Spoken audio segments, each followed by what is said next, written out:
सांधा दुखायला लागला, डॉक्टरकडे गेलो की झालं, ऑपरेशन होणारच माझं.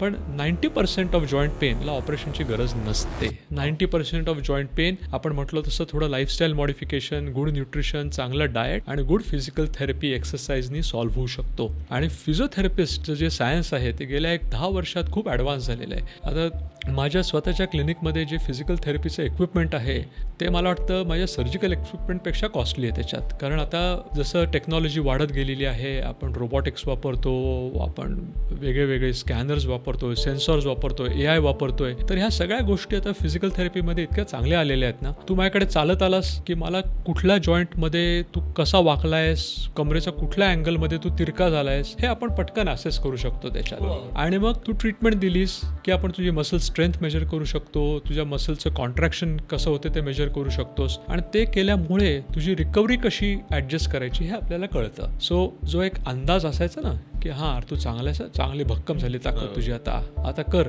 तू चॅलेंज कर, तसं न करता आपण एक त्याला ऑब्जेक्टिव्ह ज्याला आपण म्हणतोय त्याला असेसमेंट करू शकतो. मला वाटते त्यापेक्षा खरं काय आहे हे बघ, तुझं 64% मसल गेन झालेलं आहे, अजून तुला मोकाड्याने 30% वाढवायचं आहे, त्याच्यासाठी ह्या 5 गोष्टी कर. तर ह्या सगळ्या या नवीन जे टूल्स आहेत यांनी आपण आपली जॉईंट हेल्थ, मसल हेल्थ नक्कीच मॉनिटर करू शकतो.